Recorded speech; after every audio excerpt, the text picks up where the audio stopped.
જીવનમાં ઘણીવાર આપણે એવી પરિસ્થિતિઓમાંથી પસાર થઈએ છીએ જ્યાં દરેક વસ્તુ હોવા છતાં પણ ઘરનું નસીબ જાણે અટકી ગયેલું લાગે છે. મહેનત કરીએ છીએ, પ્રાર્થના કરીએ છીએ, સારા કામ કરીએ છીએ, છતાંય સુખનો માર્ગ સ્પષ્ટ દેખાતો નથી. જાણે કોઈ અદૃશ્ય શક્તિ ઘરની બહાર ઊભી છે અને અંદર આવવા માટે યોગ્ય સમયની રાહ જોઈ રહી છે.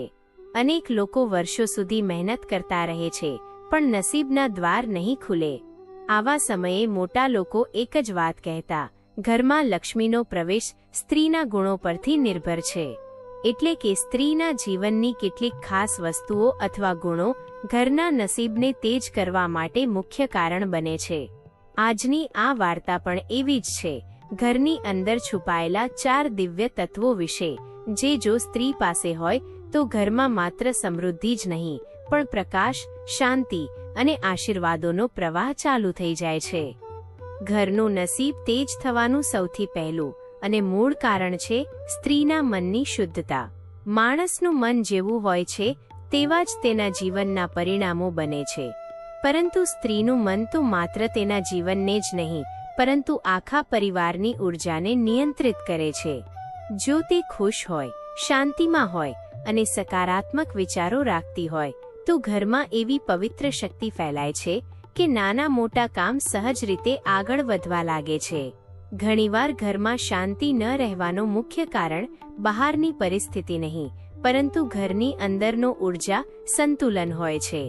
જ્યારે સ્ત્રીનું મન શુદ્ધ રહે છે, મનમાંથી ઈર્ષ્યા, અશાંતિ, નફરત અને નકારાત્મકતા દૂર રહે છે, ત્યારે ઘરનું વાતાવરણ જાદુઈ રીતે બદલાવા લાગે છે.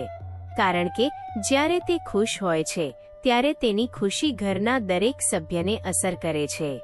માનવામાં આવે છે કે સ્ત્રીના હૃદયમાં પ્રકાશ હોય તો ઘરમાં અંધકાર થવાનો પ્રશ્ન જ નથી રહેતો. આ ઉત્કૃષ્ટ શક્તિ ફક્ત ભાવનાઓ પર આધારિત નથી, તેની પ્રતિકૃતિ ઘરના કાર્યોમાં પણ જોવા મળે છે. સ્વચ્છતા, વ્યવસ્થિતતા અને સાત્વિક વાતાવરણ, આ બધું તેની શુદ્ધ ઉર્જાથી જ આવે છે. જ્યારે તે મનમાં ભક્તિ રાખે છે, ભગવાન પ્રત્યે પ્રેમ રાખે છે, ત્યારે એની પ્રાર્થના ઘરના દિવાલોમાં પણ પ્રતિધ્વનિત થવા લાગે છે. એ એક એવી ઉર્જા સર્જે છે જે ઘરના દરેક ખૂણે સકારાત્મકતા ફેલાવે છે. તેથી સ્ત્રી પાસે શુદ્ધ મનનું ગુણ હોય તો તે ઘરનું નસીબ તેજ કરવા માટે સૌથી મોટું કારણ બને છે.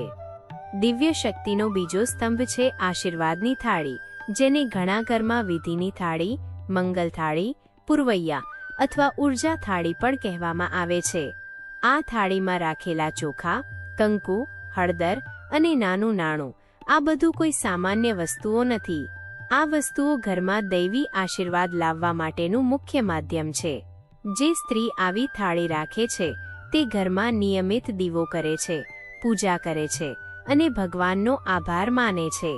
આવી આરાધના ઘરને માત્ર ધાર્મિક રીતે નહીં, પરંતુ ઉર્જાત્મક રીતે પણ મજબૂત બનાવે છે. ઘરમાં નકારાત્મક ઉર્જાઓ આવતી જ નથી, અને આવતી હોય તો તરત દૂર થઈ જાય છે. જ્યારે ઘરમાં દૈવી આશીર્વાદનું આમંત્રણ હોય છે ત્યારે ઘરનું વાતાવરણ ધીમે ધીમે બદલાવા લાગે છે. પરિવારના લોકો વચ્ચેનો પ્રેમ વધે છે, કામકાજમાં અવરોધ ઘટે છે, બાળકો વધુ તેજસ્વી બને છે અને ઘરમાં સુખ શાંતિ સ્થિર રહે છે. આશીર્વાદની થાળી એ ઘર અને દૈવી શક્તિ વચ્ચેનો એક પવિત્ર પુલ છે. તે સ્ત્રીને હંમેશા યાદ અપાવે છે કે ભલે જીવનમાં કેટલા પડકારો આવે, પણ ભગવાનનું રક્ષણ સતત આપણો સાથ આપી રહ્યું છે. ત્રીજી અને અત્યંત ઊંડાણભરી શક્તિ છે ધૈર્ય અને ક્ષમાશીલતા, જે કોઈપણ ઘરમાં વાસ્તવિક શાંતિનો આધાર બને છે. ઘરેલું જીવનમાં નાની બાબતોને લઈને વિવાદ થવો સ્વાભાવિક છે, પરંતુ જે સ્ત્રી ધૈર્ય રાખે છે, ગુસ્સા કરતા સમજથી જવાબ આપે છે અને ક્ષમા સ્વીકારી શકે છે, તે ઘરમાં શાંતિ જાળવી રાખવાનું સૌથી પવિત્ર કામ કરે છે. તેની આ શક્તિ ઘરના નસીબને પણ ગૌરવપૂર્ણ રીતે તેજ બનાવે છે. ઘણા ઘરો તૂટે છે ગુસ્સાથી, પરંતુ ઘણા ઘરો બચે છે ધૈર્યથી.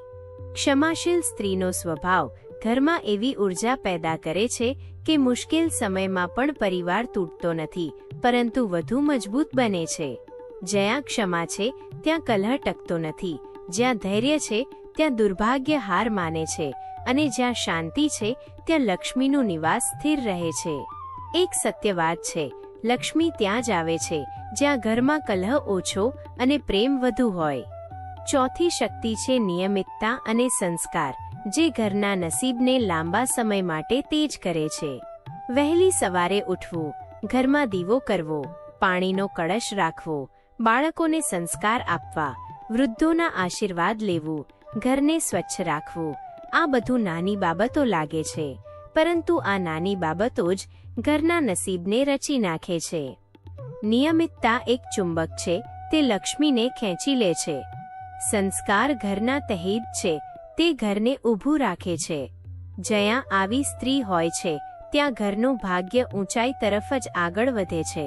આવા ઘરમાં દરરોજ એક નવી શાંતિ, એક નવી ખુશી અને એક નવી પ્રકાશ કિરણ જન્મે છે. આ ચારમાંથી દરેક શક્તિ એકદમ અલગ હોવા છતાં એકબીજાનો પૂરક છે. શુદ્ધ મનથી શાંતિ મળે છે, આશીર્વાદની થાળીએ રક્ષણ આપે છે, ધૈર્ય ઘરને મજબૂત રાખે છે અને સંસ્કાર ઘરને પ્રકાશિત રાખે છે. જ્યારે કોઈ સ્ત્રી આ ચારેય શક્તિઓ સાથે ઘર સંભાળે છે ત્યારે એ ઘર ક્યારેય અભાગી નથી રહેતું. એ ઘરનું નસીબ તેજ થઈ જાય છે અને સમૃદ્ધિ ધીમે ધીમે સતત વહેતી રહે છે. આ બધું જાણ્યા પછી હવે મારા તમારા સાથે એક નાનું વિનંતી છે. જો તમને આ વિડીયો ગમ્યો હોય તો લાઈક જરૂરથી કરજો.